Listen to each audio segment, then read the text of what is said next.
Today I'm going to show you how I make my Z acoustic electric guitar, but this one's going to be extra thin, made from this reclaimed piano wood that is special to a client. But before we go cutting into this historic and personal wood, I figured I should make sure that my plan was going to work, and I made a guitar exactly like it from closet doors. So this is something I do fairly frequently in my shop because I do work with reclaimed and special materials. So in this case, the client had this piano as a part of his family for generations, and it was just no longer playable. He saved some wood from it and wanted to make a guitar from it.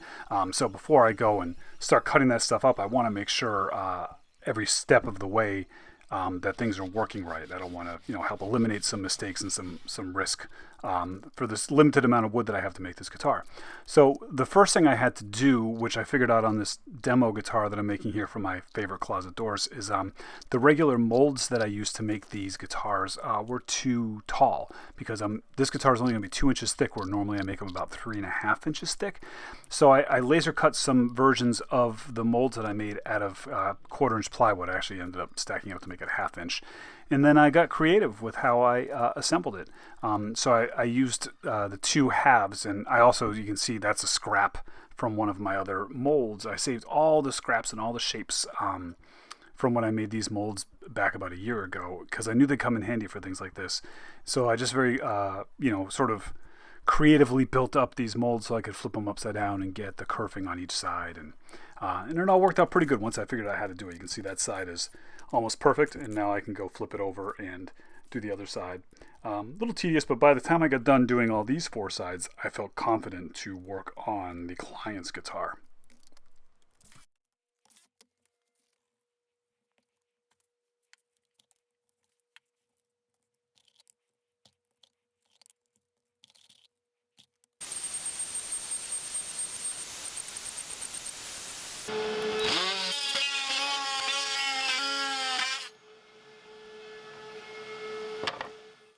Once I had the kerfing on the sides, I moved over to my main mold. You can see how much taller it is than the sides that I'm making. But I was able to use this mold to glue in the tail block and neck block. That helped me align it up pretty easily. And then I went back to my thin mold. I put my part back in once the glue had dried, and created this little sanding jig, which worked pretty well. Because you want to even out that side before you glue the top onto it. And this was a pretty good way to just make it all even on that giant piece of sandpaper.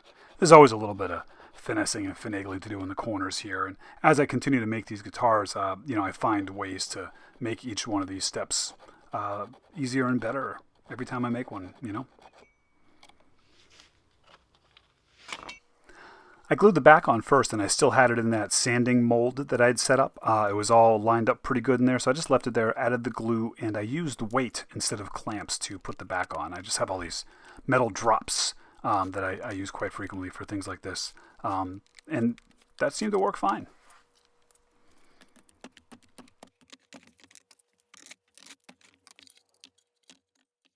I always make my top and back just a little bit oversized, so I have a little bit to clean up once I get it glued together. This gives me some room for a little bit of error and discrepancy. And then I did the same sanding trick on the top side, and then glued my top to that freshly smoothed out surface. And this time I used clamps.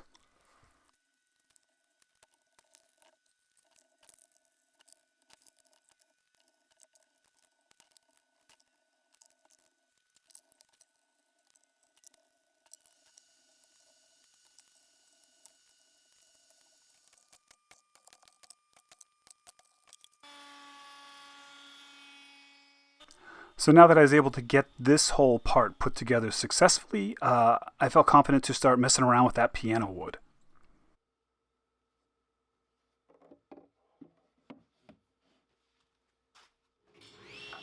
The parts of this piano that were mailed to me are made of poplar with a veneer on the top, and there's definitely like one side was more finished than the other side, and they didn't quite match, or maybe it's the way the sun hit it over the years. And so I wanted to make sure that when I put this together, I preserved that original look of the piano, because if I just run this wood through a planer, I just got a bunch of poplar and it doesn't mean anything.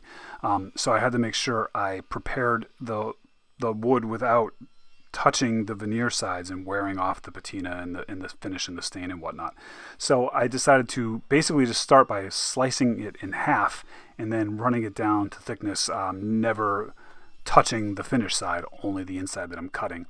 I have a new bandsaw that I got, and you might have seen in my shop tour, that will help me rip this stuff, but I always do it on my table saw first because this saw, while it's a giant beast, it's a little bit underpowered with the 110 motor. It's a little older, so by just kind of cutting around the edges first, I don't have to cut through the full width of that board, and it makes it a lot faster and easier with this old bandsaw.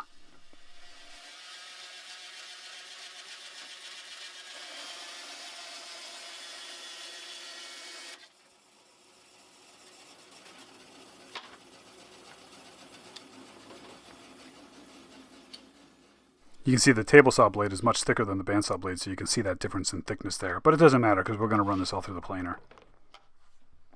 Now I want to make sure I match up the sides and figure out what's going to go where. You can see there's a definite difference from one side to the other.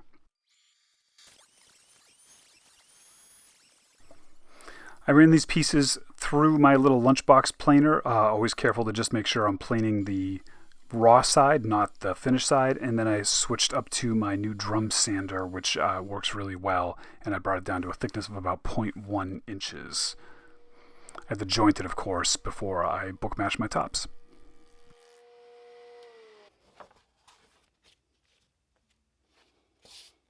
Now I probably should have left these a little thicker to glue them together to give me more gluing surface and then run it through the planer, but I decided against it because I didn't want to be flipping it around and stuff, and I thought that this would work okay. You can see I used some tape and some little clamps to help me keep it all lined up, and I just glued it carefully. You can see it all turned out pretty good, and I'm also going to, when I brace it, I'm going to make sure to reinforce that seam on the inside.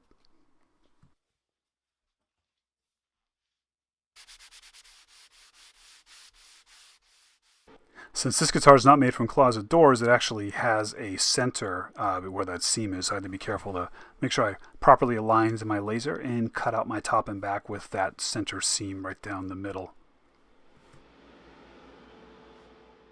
As you may know from earlier videos about the Z, one of the things I do is I make the sides from the closet doors and I laser kerf them so I can make the bends. And I decided to use real wood for the sides of this that wasn't from his piano. I used some local maple, and I still laser kerfed it and did it basically the same way.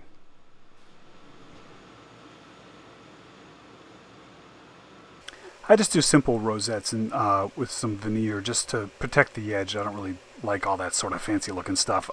But this guitar, you'll notice, is not a full sound hole, it's a half sound hole because the other holes where a magnetic pickup is going to go. This guitar will have basically two electronic systems, a traditional piezo as well as a magnetic pickup, which some of the Zs do. Is kind of one of the things I'm really working on. But on this particular guitar, I'm actually going to give it two outputs as well as a switch to use them both at the same time. But that way the client can run separate signals and use effects on one.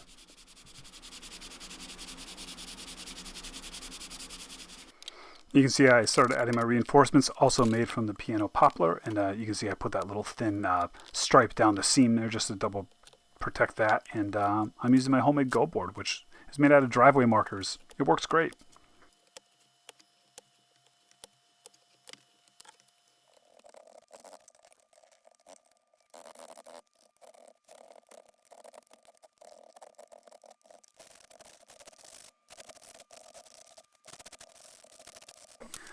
I did the same, sanding and glue up procedure on this one as the last one. I'm glad that I did all those practices because it made this one that much easier, and I was less nervous about, screwing up, because I only get one chance at this with this guy's wood, and so I got it this far together, and I think we're going to stop the video here right now. There's still a lot more to show and a lot more to talk about, but this feels like a pretty good place to take a break.